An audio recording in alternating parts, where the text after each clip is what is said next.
Terus karena proses penetapan yang zaman bahula itu dilakukan mungkin ya tidak terlalu melibatkan masyarakat, akhirnya menimbulkan banyak konflik. Wilayah yang ditetapkan konservasi kan duluan masyarakat itu. Iya, ada, betul. gitu. Ya. Tapi itu dianggap suatu kejahatan kan sejak undang-undang itu diimplementasikan, sehingga banyak orang dipidanakan, banyak orang yang diusir, kemudian terjadi banyak konflik gitu ya.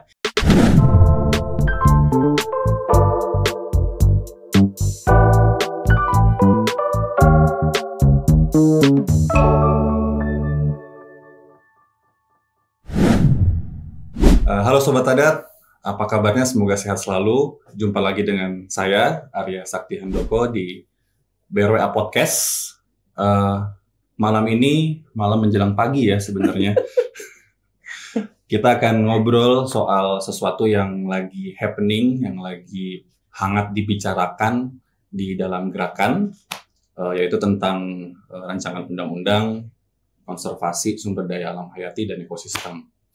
Nah, sudah gabung bersama kita di studio yang juga sedang berkolaborasi di BRWA dengan WALHI, Wahana Lingkungan Hidup Indonesia. Kita punya dua narasumber yang sudah pasti dikenal oleh gerakan. Yang pertama ada Mbak Cindy Julianti dari Working Group ICC Indonesia. Halo Mbak Cindy. Halo Om Sakti. Aman. Aman kita ya. Siap.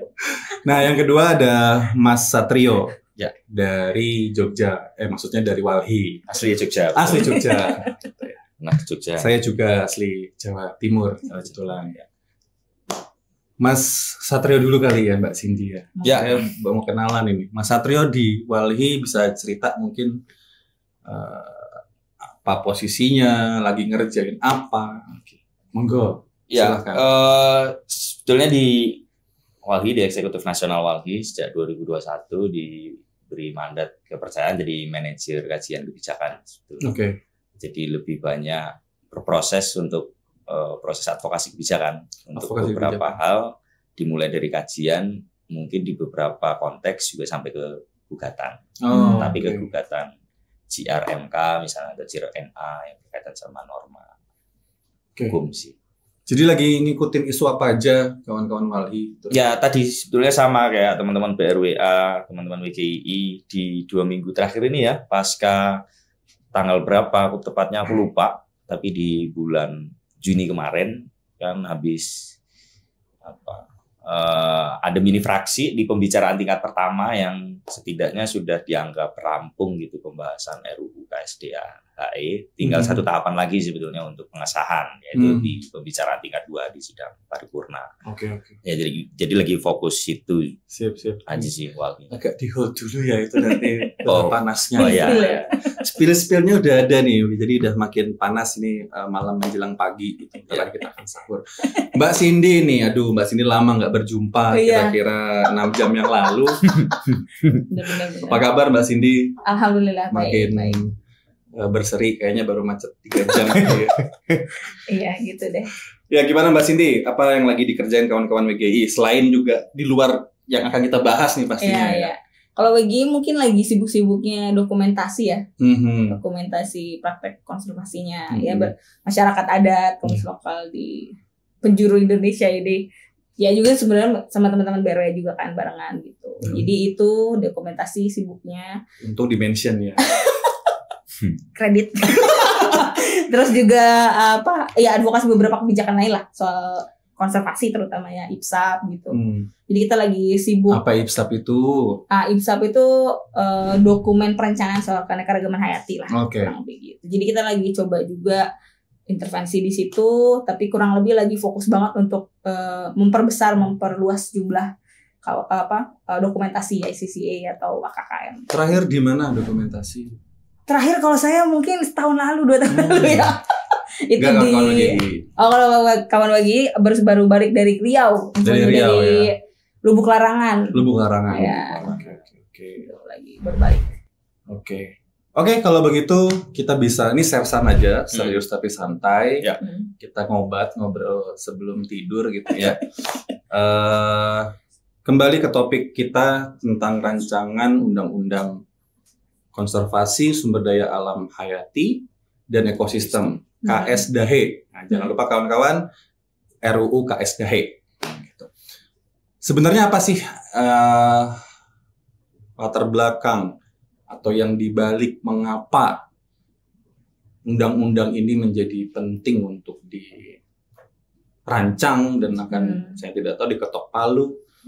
Apa yang latar belakangi mungkin dari Mbak Cindy? Kalau mungkin dari sisinya WGI kita udah ngikutin proses advokasi dan juga ngikutin perkembangan RUU ini dari 2016. Wali juga udah ikutin pada saat itu sama anggota lah ya, teman-teman 10 anggota. Tapi memang isu yang paling urgent yang di-address atau yang mau diselesaikan di RUU KSDA itu kan banyak hal ya. Satu, existing kondisinya kita tahu banyak sekali konflik nih dalam penetapan kawasan konservasi, ya kan. Jadi dari ya berbagai skema lah yang disebut Taman Nasional, TWA segala macam itu kan banyak ditetapkan di wilayah-wilayah kelola rakyat atau wilayah adat. Terus karena proses penetapan yang zaman baheula itu dilakukan mungkin ya tidak terlalu melibatkan masyarakat, akhirnya menimbulkan banyak konflik. Karena setelah ditetapkan kawasan kan akses dibatasi dong. Masyarakat gak boleh masuk, gak boleh ambil apa-apa di situ segala macam. Nah, akhirnya lumayan banyak lah cerita-cerita konflik itu. Dan di dalam pengelolaannya ketika sudah jadi taman nasional atau ya berbagai jenis bentuk taman kawasan konservasi KSAKPA itu agak sulit juga nih kolaborasinya gitu. Jadi di posisi masyarakat tuh ada di posisi mana sih ibaratnya. Terus yang kedua mungkin isu soal kewenangan. Jadi kayak sebenarnya kalau ngomongin konservasi ini negara doang urusannya atau banyak orang juga nih. Jadi kan ada Pemda, ada KL lain. Kalau sekarang kan mungkin lebih kuat di forestry ya, di kehutanan nih gitu, di bawah Kementerian Kehutanan. Nah, jadi idenya justru adalah supaya diskursus atau kalau ngomong konservasi itu nggak cuma jadi urusan negara lah. Kalau bisa semua pihak tuh terlibat kontribusi, dan yang paling penting adalah bagaimana justru konservasi itu membawa dampak terhadap peningkatan kesejahteraan. Baik, jadi benefitnya tuh nggak cuma buat spesies lah ibaratnya. Spesies ini diawetkan gitu. Terus masyarakat gak boleh akses. Tapi di satu sisi masyarakat jadi miskin tuh karena nggak bisa akses kan. Nah, yang perlu dipikirkan adalah bagaimana kemudian ada co-benefit dari konservasi untuk juga kesejahteraan masyarakat. Jadi ada berbagai macam isu, tapi isu soal kewenangan, isu partisipasi, isu pengakuan, isu kontribusi, aku pikir jadi 4 dari beberapa isu krusial ya. Kenapa pada akhirnya didorong-dorong nih supaya ada perubahan pendekatan yang tadinya mungkin lebih represif, tadinya lebih kayak maksa orang untuk gak boleh ini, gak boleh itu, tapi lebih kepada pendekatan yang lebih kolaboratif, inklusif. Yuk kalau mau ngurusin gajah ibaratnya bareng-bareng deh kita urusin. Itu yang pengen sebenarnya ide awal untuk kemudian didorong perubahan kebijakan. Ide awal yang muncul memang organik, maksudnya yang di top down bottom up, atau yang sebenarnya itu yang diangankan kita nih dari gerakan, dan itu juga nanti aku nggak tahu, nanti bisa kita elaborasi lagi. Tapi menarik tuh, jadi segmennya adalah konservasi, ngomongin soal ada kawasan, konteks kewenangan, konteks pendekatan yang ingin diperbaharui. Kalau dari Mas Satrio nih, tidak tahu bisa menambahkan, tapi juga bisa juga dikontekskan apa bedanya dengan pasti ada undang-undang konservasi yang tahun berapa ya? 590 ya? Ya, tahun nomor 5 tahun 90 tuh ya. Ada nggak sih perbedaan atau mungkin penajaman dari konteks kebijakannya, perubahan kebijakan atau yang lain sih? Kalau kami kira malah di perubahan ini justru cenderung mundur dari apa yang diharapkan ya sama teman-teman gitu, termasuk Walhi sebetulnya, karena secara kontekstual prinsip hukum di Indonesia ini memang cenderung agak lambat karena sistem hukumnya itu Eropa kontinental, artinya perkembangan masyarakat dan sosialnya itu berkembang lebih dahulu baru hukumnya belakangan munculnya. Nah, dalam konteks isu konservasi misalnya, undang-undang ini udah berlaku terimplementasi kurang lebih 30 tahun gitu. Nah, dalam catatan Walhi gitu ya, selain daripada tadi konflik karena paradigmanya juga keliru gitu dalam implementasinya di masa dari tahun 90 sejak undang-undangnya itu terbit hingga hari ini gitu, sehingga menimbulkan banyak konflik, justru menyingkirkan masyarakat yang tadinya justru punya peranan penting untuk konservasi tadi ya. Tapi prosesnya justru malah disingkirkan atau dikriminalisasi. Jadi ada proses di mana kriminalisasi, kenapa kita sebutnya kriminalisasi? Karena proses pemidanaan terhadap orang yang seharusnya itu nggak dijerat oleh hukum pemidanaan. Tapi di sisi lain gitu, sanksi yang lain nggak berjalan secara efektif gitu ya. Jadi sesuatu bentuk yang tadinya bukan kejahatan dengan undang-undang itu jadi kejahatan. Masyarakat itu tinggal di dalam wilayah yang ditetapkan konservasi kan duluan masyarakat itu. Iya, betul. Gitu. Tapi itu dianggap suatu kejahatan kan sejak undang-undang itu diimplementasikan, sehingga banyak orang dipidanakan, banyak orang yang diusir, kemudian terjadi banyak konflik gitu ya. Itulah korban. Tadi secara konteks sudah diterang Kak Cindy gitu. Tapi kejahatan sesungguhnya yang pengen dilindungi dari konservasi malah nggak terimplementasikan dengan baik. Contoh, perdagangan satwa misalnya, buruan gitu. Terus isu perkembangan terakhir misalnya biopiracy misalnya, perampokan antar negara gitu ya, terhadap sumber daya genetik kita itu sama sekali nggak ada perangkat hukumnya yang cukup kuat gitu.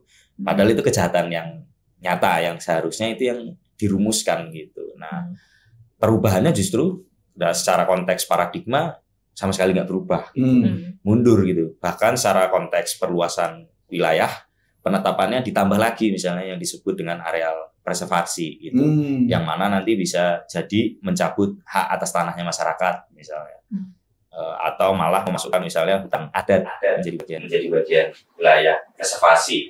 Padahal secara konteks implementasi konsep preservasinya juga nggak secara utuh gitu diterangkan dalam normanya. Tentu nanti akan dalihnya macam-macam ya. Wah, nanti diatur PP-nya, tapi kan norma induk itu harus diatur di undang-undang karena PP prinsipnya hanya pelaksana gitu, aturan pelaksana dari undang-undang. Jadi norma prinsipnya harus di situ. Dan ketentuan yang tadi sebut misalnya soal pemidanaan memang ada perubahan, tapi nggak seperti yang kita harapkan. Misalnya nggak ada kategorisasi. Pukul rata nih antara dirimu mengambil, memindahkan, memelihara itu deliknya sama dengan kamu memusnahkan itu sama gitu. Jadi nggak ada kategorisasi yang ini sesuatu yang beda ya.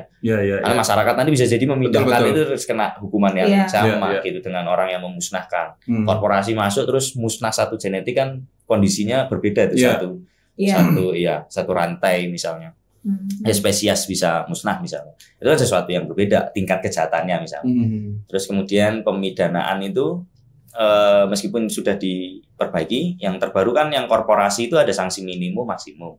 Tapi yang orang perorangan itu nggak ada minimumnya. Padahal dalam konteks orang perorangan betul harusnya dipisahkan orang perorangan ini apakah dia sindikat kejahatan atau dia masyarakat. Jangan sampai juga pemidanaannya memidanakan masyarakat gitu. Betul. Nah, tapi kalau orang perorangan nggak ada sanksi minimumnya, yang diatur hanya sanksi maksimumnya, barusan saja belum 2 tahun ini putusan pengadilan di Aceh yang menghukum mantan bupati perdagangan harimau itu cuma 1 tahun sekian gitu, 16 bulan sindikat gitu misal. Nah, kita khawatir justru nggak ada perbaikan yang lebih baik gitu di depannya dalam implementasi. Jadi dipukul rata justru sebenarnya nggak menunjukkan keadilan itu sendiri. Keadilan ke masyarakat dan lingkungan juga nggak tercapai. Yang kedua sebetulnya konteks perlindungannya juga nggak tercapai karena konservasinya jadi nanti saya akan dalami di mana ada ambiguitas di dalam kebijakan yang baru misalnya dalam konteks pemanfaatan jasa lingkungan. Oke, ditahan dulu.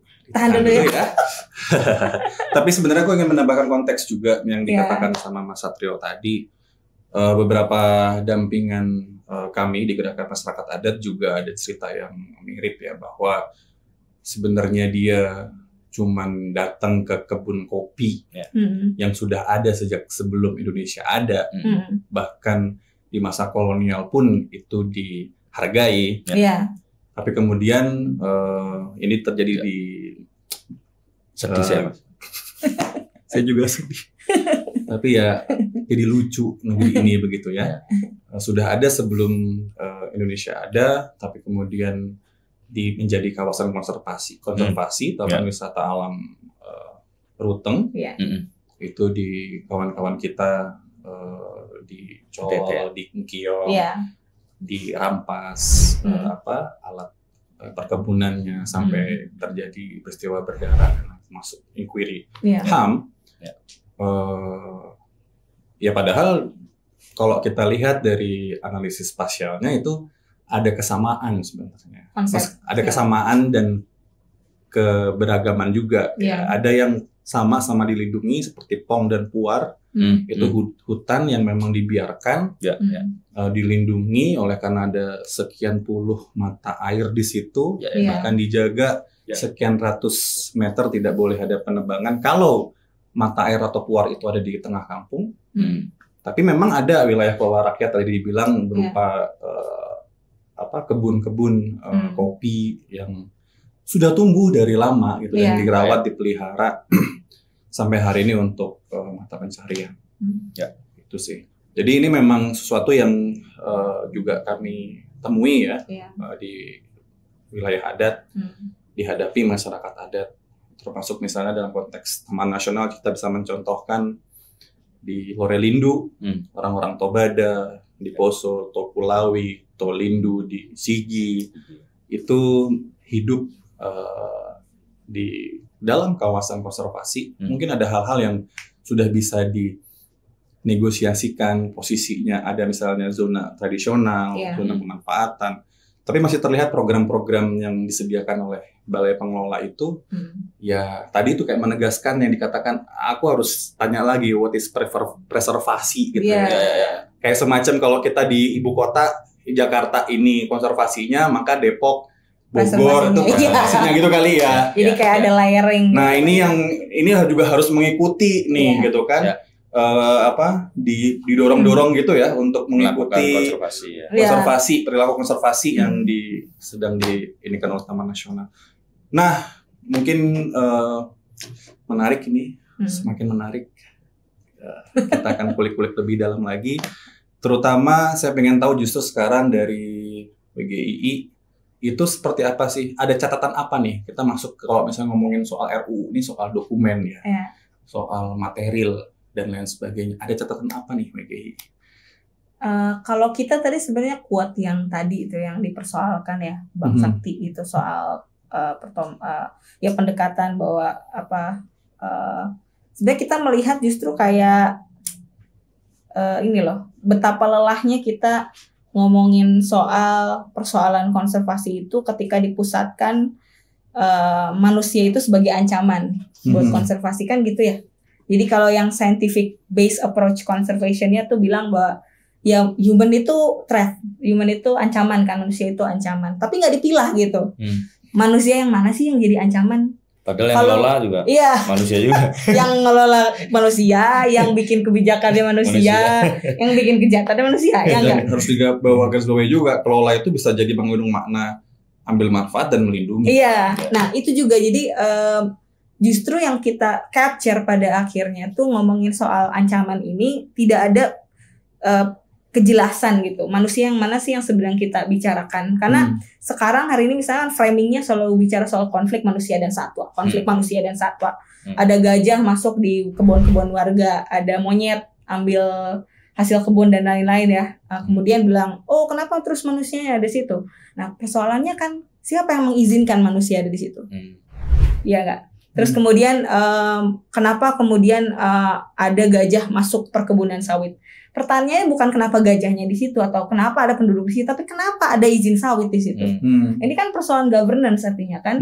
Kita belum betul-betul belum melihat sebenarnya bagaimana koneksi keterhubungan kebutuhan antara biodiversity dengan manusia sebagai bagian dari ekosistem. Kita kan juga bagian dari ekosistem ya. Kupikir manusia juga adalah bagian dari, kalau mungkin ekstremisnya apakah bisa kita disebut sebagai biodiversity itu sendiri, gue nggak tahu ya.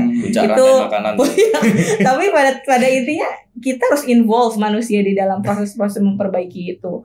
Nah sekarang jadi persoalan adalah ketika agama si konservasi ini dipatok ke dalam tiga kategori itu ya, yang disebut perlindungan, pengawetan, pemanfaatan lestari. Itu nggak boleh tuh pemanfaatan lestari itu dipindah ke atas. Oh, dia bertingkat. Iya, jadi dia perlindungan dan akhirnya paradigmanya adalah yang disebut sustainable use atau praktek-praktek orang-orang Malinau itu ngurusin tanah ulen tuh nggak disebut konservasi kan. Atau misalkan teman-teman di Kasepuhan ngurusin padi lokal yang nggak disebut konservasi.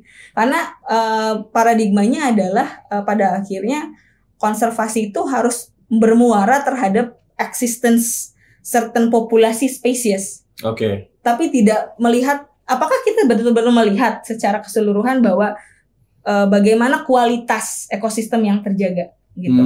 Toh sekarang kita masih melihat faktanya tuh kalau dengan kebijakan yang ada yang sekarang angka perdagangan satwa masih tinggi, badak makin berkurang populasinya, ya enggak. Terus harimau Sumatera juga makin habis gitu. Ya itu kan artinya ada yang salah nih, ada yang keliru nih kayaknya gitu kan. Karena selama ini akhirnya framing konflik manusia dan swasta itu selalu terbayang-bayang dan membuat masyarakat disalahkan. Komunitas lokal disalahkan dari proses-proses itu. Itu yang sebenarnya perlu jadi refleksi sih menurut aku gitu, dan harusnya si RUU KSDA itu menyelesaikan kekeliruan itu gitu. Apalagi kalau concern kita nih, kalau teman-teman yang di gerakan masyarakat, tentu kita tahu kita berproses untuk usulan hutan adat, usulan masyarakat adat, wilayah adat. Betapa sulitnya itu dilakukan, ya Kak. Harus ngurusin perda. Apalagi kalau di kawasan hutan, itu jelas normanya harus perda, nggak bisa SK kan. Kemudian kalau hutan adat di kawasan konservasi itu prosesnya lebih jelimet. Kita tahu lah beberapa kasus. Prosesnya lebih meriah juga. Dan stakeholdernya lebih banyak. Terus kita tahu beberapa kasus terakhir usulan hutan adat di konservasi benar-benar nggak direspon loh. Nah, apalagi ketika si RUU konservasi itu di pasal 8 itu menyebutkan secara eksplisit bahwa yang disebut sistem wilayah sistem penyangga kehidupan itu ada 3 kategori nih Bang Sakti. Itu yang disebut KSA-KPA yang di hutan daratan, areal kawasan konservasi perairan yang sekarang nanti akan jadi kewenangan KKP. Ketiga areal preservasi. Tapi ada kuncian nih teks di norma itu yang menyebutkan bahwa termasuk di dalamnya hutan adat. Oh my goodness. Jadi kita sendiri masih membayangkan ini jangan-jangan jadi pasal karet nih. Jadi dia seperti menegasi putusan MK 35 yang selama ini memang kita tahu proses susah lah ya gitu untuk usulan hutan adat di kawasan konservasi. Nah ini juga jadi mungkin akan bisa jadi alasan untuk kemudian bilang bahwa hutan adat sebenarnya udah masuk kok di KSA-KPA, kawasan konservasi perairan atau di area konservasi. Nah ini yang kita takutkan, salah satunya adalah itu. Nah di sisi lain mungkin juga yang jadi concern banget adalah soal ini sih penetapan sepihak itu.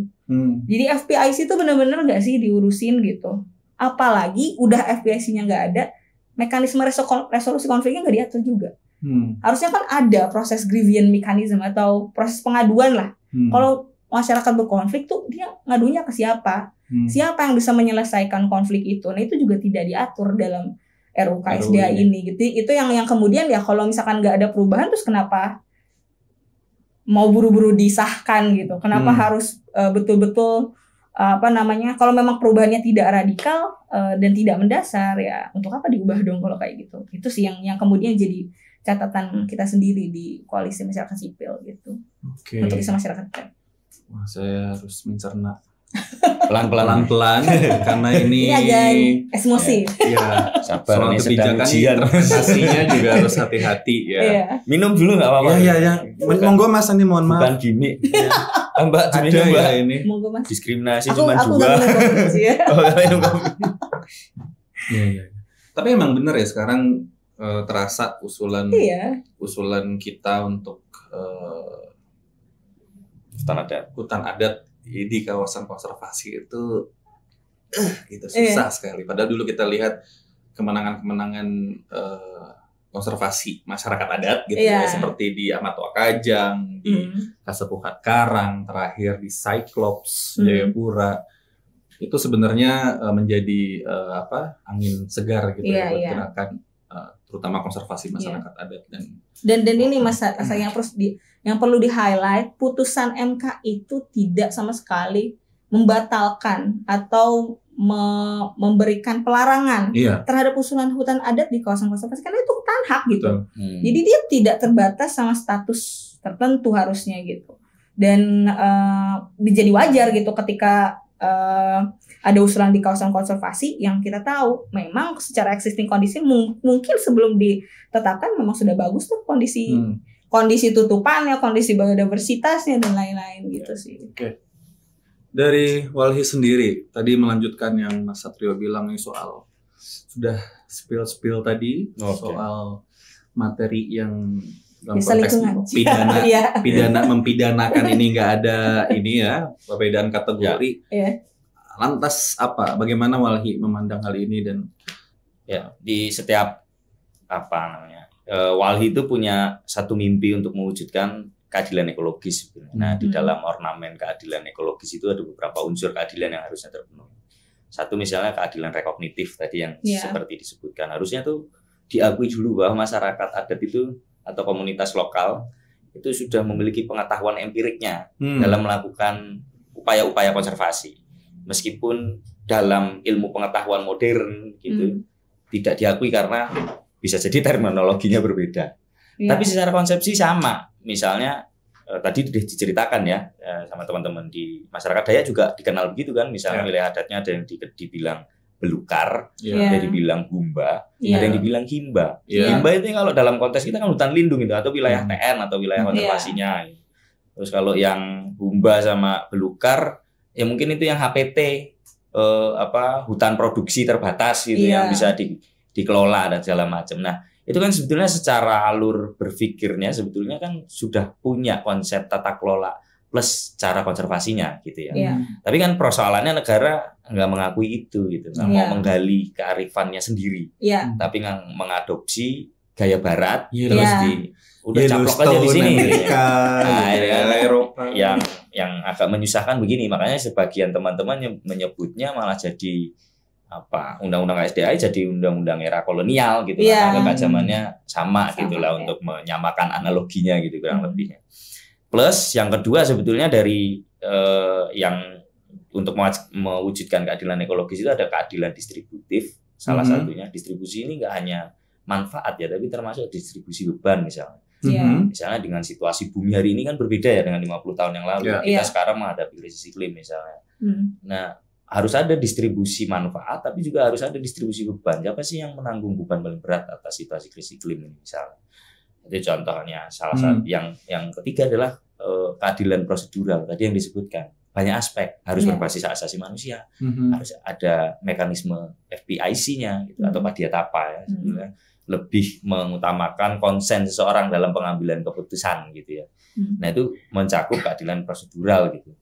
Nah dalam pendekatan teori ekologi juga ada macam-macam yang dipergunakan Walhi kan selalu diantara antroposentrisnya juga diperjuangkan gitu, tapi biosentrisnya juga diperjuangkan. Nah ini kebaliknya adalah antroposentrisnya nggak tercapai di undang-undang ini, biosentrisnya juga nggak tercapai tujuan perlindungannya. Contohnya tadi sanksinya juga masih longgar. Tadi selain sanksi pemidaan, sanksi perdata nggak ada di sini. Padahal tentu seharusnya dalam konteks misalnya bahkan aturan pemulihan ekosistem masih nggak ada.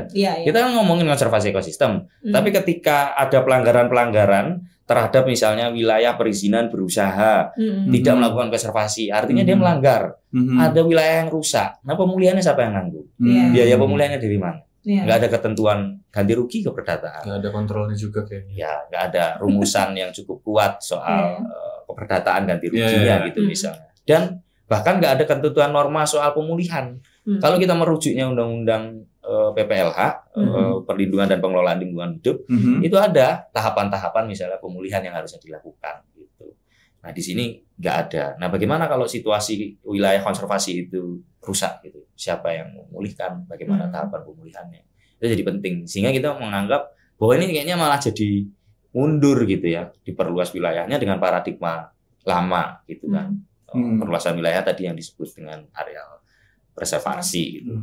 Nah, yang ambigu lagi yang saya disebut itu pemanfaatan jasa lingkungan yang jadi highlight sorotannya Walhi ada dua hal, pemanfaatan jasa lingkungan di karbon sama panas bumi. Apapun upaya konservasi yang dilakukan, dirimu nanam pohon satu aja itu suatu keniscayaan gitu loh. Nggak usah kamu tuliskan bahwa nanti bisa pemanfaatan jasa karbon. Kalau kamu nanam pohon, kamu melakukan upaya konservasi, pasti kamu menikmati karbon atau bisa mengupayakan daya serap karbon untuk menyerap emisi. Saat ini kan memang perlu diperbanyak gitu karena situasi krisis iklimnya. Tapi kan suatu keniscayaan gitu. Kalau kita melakukan upaya konservasi, itu pasti inherent di dalamnya itu kita sedang melakukan upaya penyerapan karbon gitu. Ya.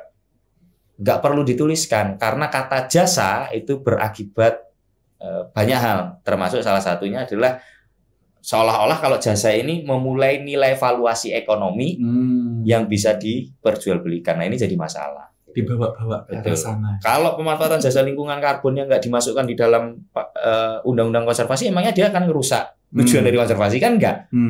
Apakah karbonnya nggak didapat dari upaya konservasi? Kan tetap dapat gitu. Tapi ngapain ditulis? Tentu jadi suatu maksud yang lain. Yang kita khawatirkan justru jadi modus di wilayah-wilayah konservasi dan perluasannya di areal preservasi malah terbit konsesi-konsesi karbon yang beberapa kali dalam prakteknya justru gagal dan bermasalah, menimbulkan konflik. Ya gitu. Zaman di REDD+ gitu misalnya, konflik karena konsesi-konsesi karbon gitu ya. Menggusur hak-hak masyarakat, mengambil merampas hak-hak atas tanah air masyarakat itu untuk kepentingan organisasi.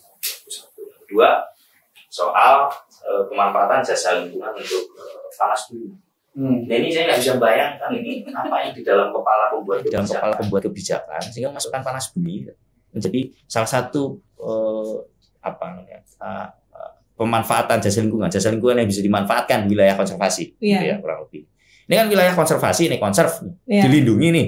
Oke, dilindungi. Tapi dirimu boleh memasukkan salah satu, boleh kok diambil manfaatnya untuk panas bumi. Artinya kan kamu boleh mengekstraksi panas buminya. Dalam logiknya paling sederhana untuk energi, dikonversi jadi energi, kebetulannya geothermal. Transisi energi ini bisa isu. Ya, geothermal gitu. Nah, problemnya adalah ini kan wilayah konservasi, punya habitat penting, punya flora fauna, sumber daya genetik yang mau Anda lindungi, gitu ya, punya kehidupan di situ. Tapi kamu masukkan untuk ekstraksi panas bumi yang secara nature sistemnya, alat-alat peralatannya itu pasti menimbulkan 3 hal. Pasti. 1, fracking.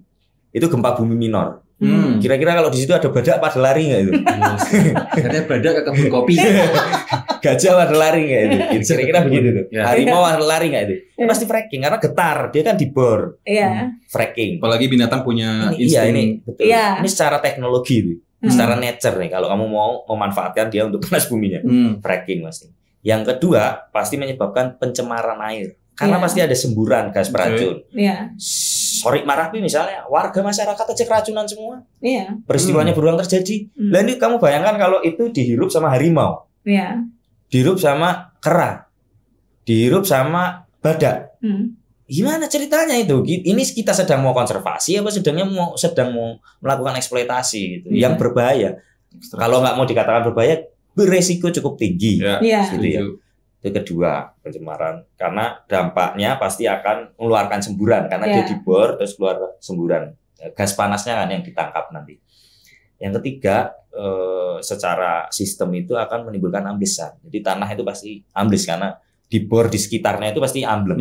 Gitu. Nah, kita nggak tahu ada sumber daya genetik apa atau ada tumbuhan apa di sekitar itu. Yang bisa jadi malah hilang gitu karena aktivitas ini.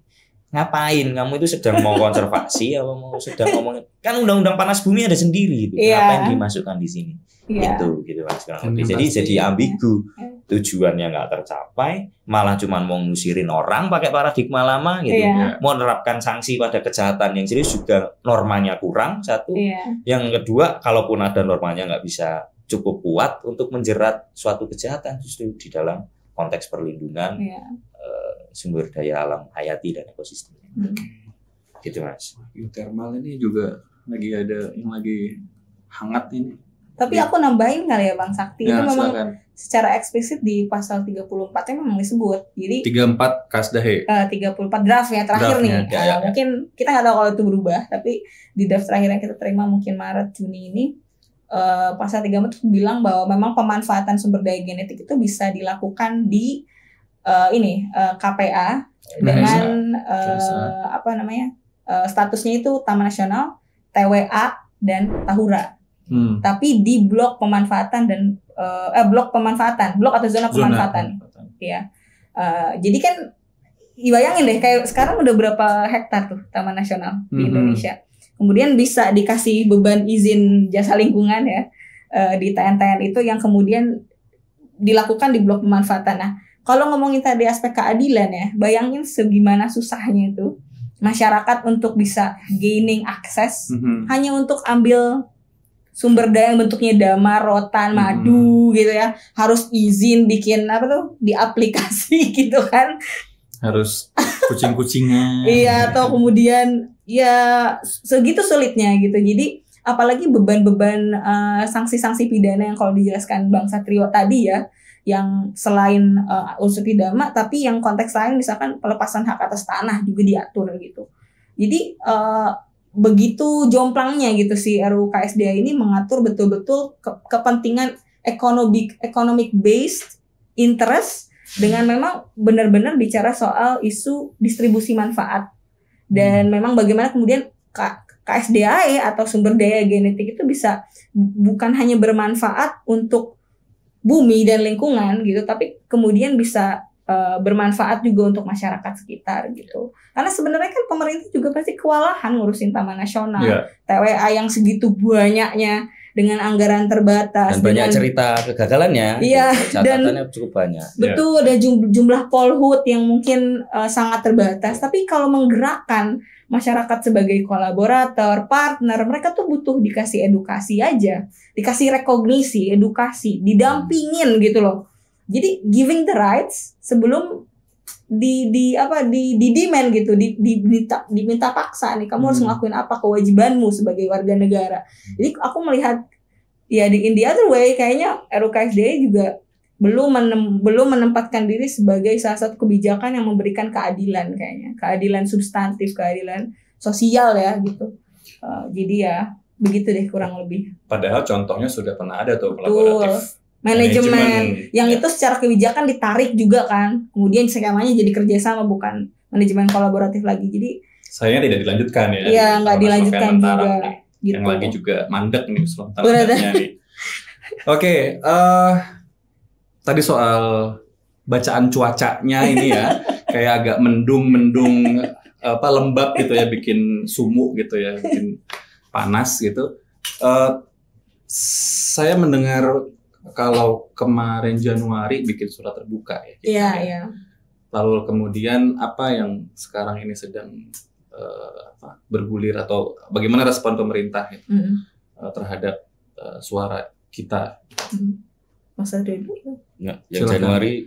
Kalau yang surat terbuka kita memang share ya ke teman-teman Panja gitu. Di publik siaran persnya kita bagi. Kita juga pernah sekali ikut RDPU ya di tahun lalu April. RDPU rapat dengan pendapat umum. Jadi diundang nih CSO sama masyarakat perwakilan masyarakat adatnya.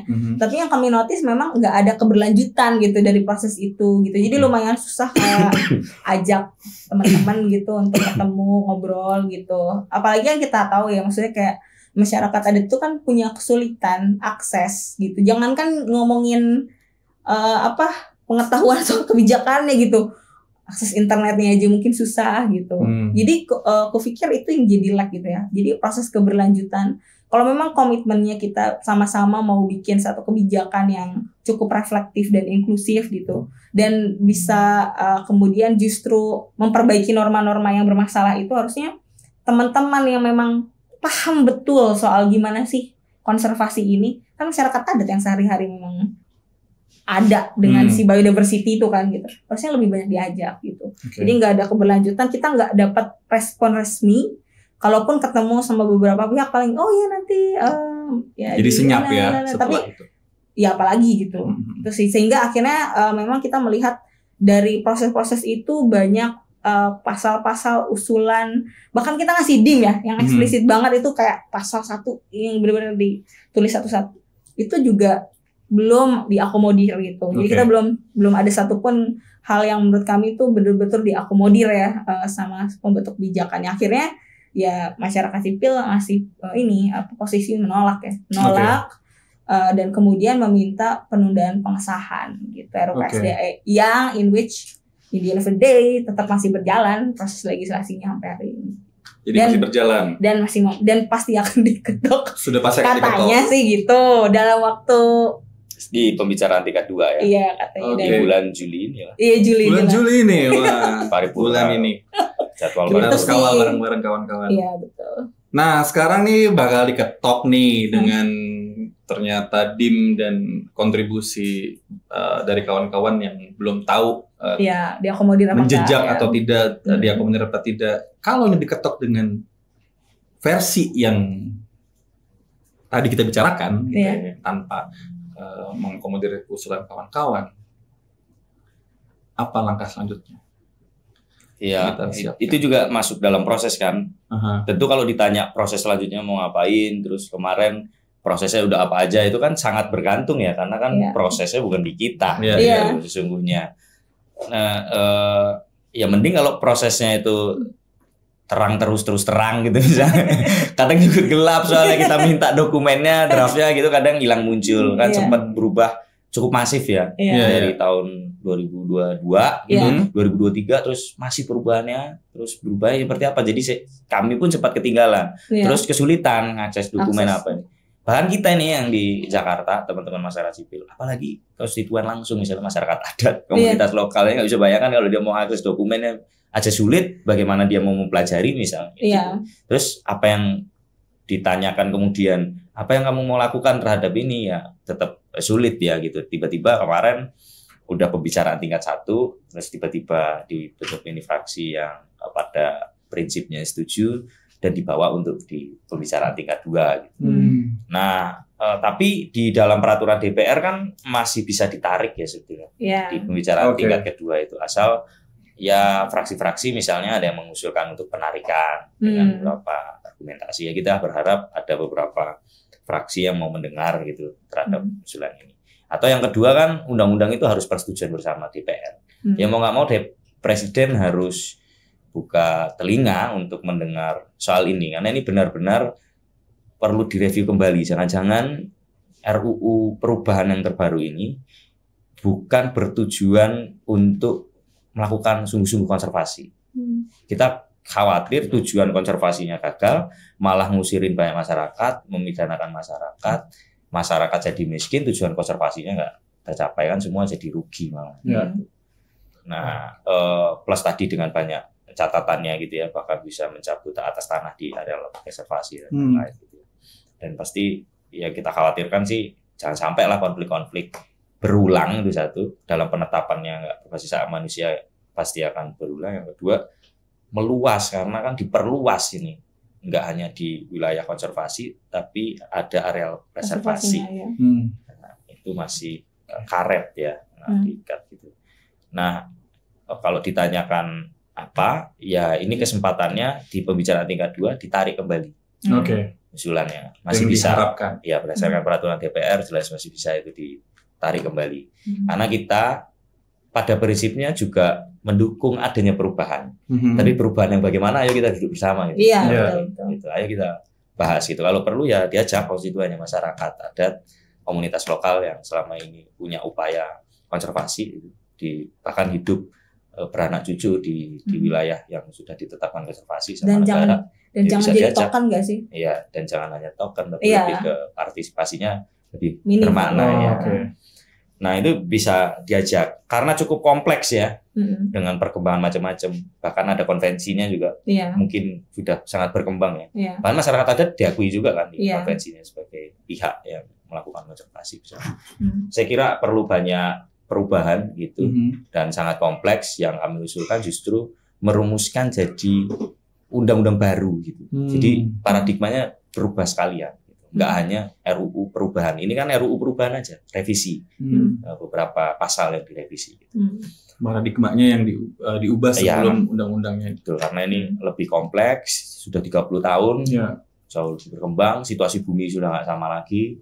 Jadi kita perlu menyusun yang lebih kuat lagi itu, sehingga rumusannya kita usulkan untuk membangun ulang, nyusun ulang gitu, baru Jadi benar-benar balik, bukan hanya revisi.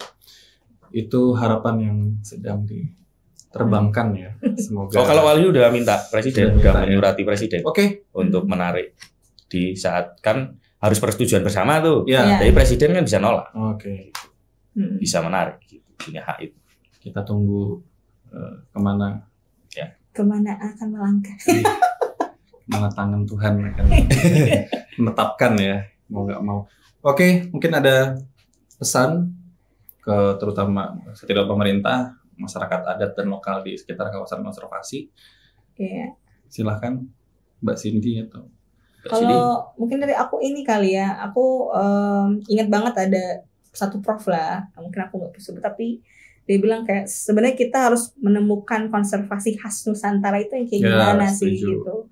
Konservasi Indonesia ini kayak gimana. Jadi nggak serta-merta mengimpor konsep konservasi ala barat yang nggak kompatibel dan semangatnya kolonialisme ya, merampas gitu. Semangatnya memang mengkolonialize berbagai macam sumber daya, tapi justru harusnya konservasi ini jadi cerminan Indonesia yang kaya akan budaya, kaya akan pengetahuan tradisional, dan itu jelas-jelas efektif guys gitu. Gak kebayang kalau praktek tanah ulen itu nggak ada, mungkin udah habis tuh hutan gitu. Kalau praktek-praktek teman-teman kasepuhan Tatali Paranti Karuhun itu nggak ada gitu, ya udah nggak ada tuh, udah gundul Taman Nasional Gunung Halimun Salak gitu ya, anyway gitu.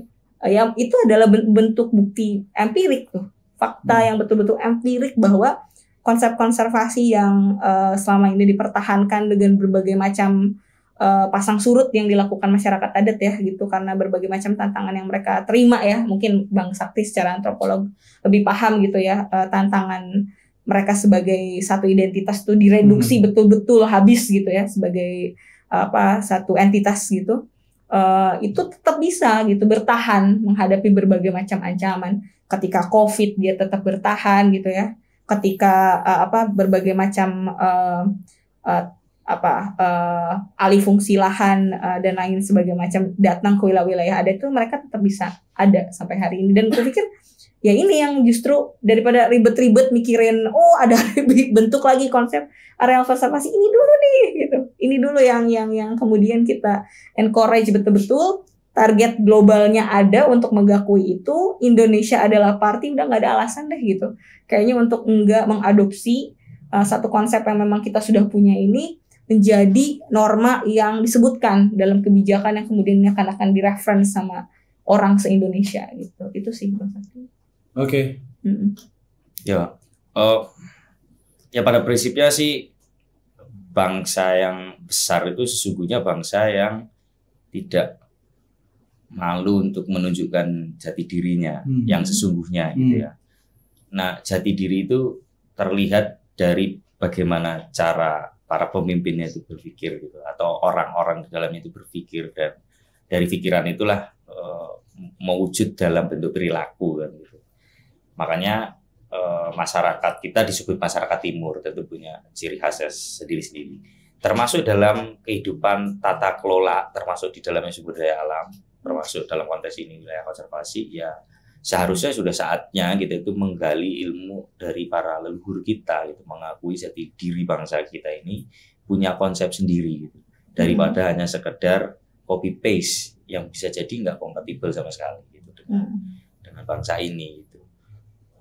Itu saja sih saya kira yang menjadi catatan penting bagi pemerintah.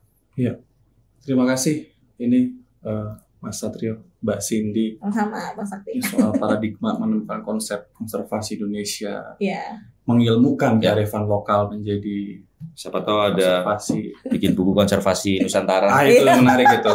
Itu bakal banyak babnya pasti ya. Oke, terima kasih Sobat Adat dan juga masyarakat adat dan lokal dari Sabang sampai Merauke.